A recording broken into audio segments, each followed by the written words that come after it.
Hari ini kita akan membahas mengenai cara mendapatkan LOA unconditional. Kita akan memerlukan LOA untuk kuliah, baik itu kuliahnya nanti pakai beasiswa maupun tidak pakai beasiswa. Jadi kita mau kuliah jenjang apapun, S1, S2, atau S3, itu diperlukan yang namanya LOA, yaitu Letter of Acceptance.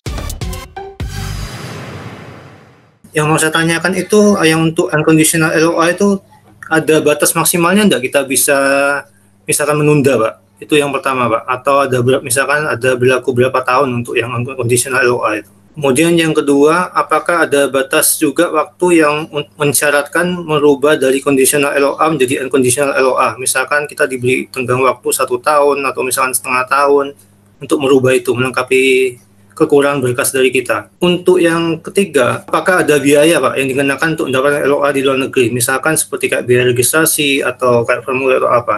Untuk pertanyaan yang pertama, berapa lama masa berlaku LOA, dan kemudian kalau dari kondisional ke unconditional itu berapa lama, itu dua-duanya akan dicantumkan di dalam LOA yang kita terima. Jadi, kita menerima LOA, baik itu kondisional maupun unconditional, itu di situ akan ada jangka waktunya. Akan ada jangka waktu, kita beri waktu berapa lama. Misalnya kalau kita kondisional, maka akan diberi waktu berapa lama untuk kita mengambil keputusan masa berlakunya. Itu. Misalnya dikasih waktu sebulan, gitu ya. Kamu harus menjawab nih LOA unconditional, kemudian dikasih waktu sebulan. Sejak hari ini, dalam 30 hari ke depan Anda harus mengambil keputusan.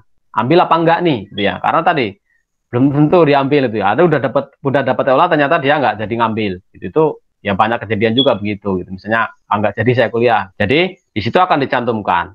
Dan itu ya jadi masa berlaku. Kalau misalnya 30 hari nggak kita ambil ya berarti akan hangus itu. Apalagi pendaftaran kan umumnya pakai sistem ya. Maksudnya lewat online. Di online itu kan tinggal klik tombol aja ya. Terima atau tolak gitu ya. Accept atau decline. Dan kalau sistem, yang namanya sistem kalau dikasih 30 hari, ya kalau kita tidak mencet salah satunya ya itu otomatis akan hangus dengan sendirinya gitu, karena itu udah pakai sistem gitu. Jadi seperti itu. Dan sama juga untuk yang kedua, untuk yang kalau misalnya dikasih kondisional kemudian berapa lama untuk mengubah jadi unconditional, itu akan dicantumkan juga di dalam LOA kondisional yang kita terima. Tapi kadang ada juga yang tidak disebutkan di dalam suratnya, tetapi di dalam sistemnya. Jadi di suratnya hanya menyebutkan bahwa Anda dapat LOA ini kondisional atau unconditional. Nah, nanti di sistem di ini ya, di online-nya itu, di portalnya atau di websitenya, di situ biasanya dicantumkan bahwa Anda harus mengambil keputusan LOA unconditional ini diambil atau tidak dalam waktu sekian lama, sekian hari ya. Atau tadi persyaratan supaya jadi unconditional ini harus dilengkapi dalam jangka waktu sekian bulan misalnya. Jadi ada yang disebutkan di suratnya langsung, tapi ada juga yang di suratnya hanya menyebutkan LOA-nya, tapi deadline-nya itu adanya di portalnya, di sistem online yang kita akses itu, yang kita bikin account di situ nanti ada tombolnya dan ada kayak hitung mundur gitu.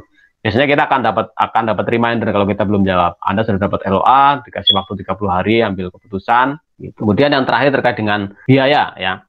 Biaya itu kampus ada yang ngecas dan ada yang tidak. Dalam arti biaya pendaftaran ya. Baik kampus dalam negeri maupun luar negeri ya sama seperti ya kampus di luar negeri ya sama seperti di Indonesia. Artinya ada kampus yang memungut biaya pendaftaran, ada juga yang biaya pendaftarannya gratis gitu.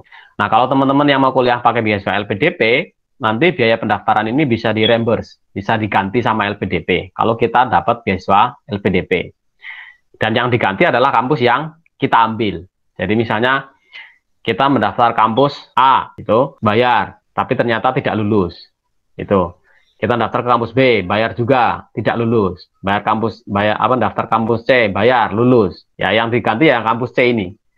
Kampus A dan B, ya misalnya lulus tapi tidak jadi kita ambil. Ya enggak diganti sama LPDP. Yang diganti ya satu kampus yang kita ambil dan yang di situ kita kuliahnya pakai beasiswa LPDP. Untuk biaya ada yang nge-charge dan ada yang tidak di masing-masing bahkan kalaupun dalam satu kampus juga bisa berbeda, ada departemen tertentu yang nge-charge gitu ya. Yang paling umum nge-charge biasanya adalah yang School of Business.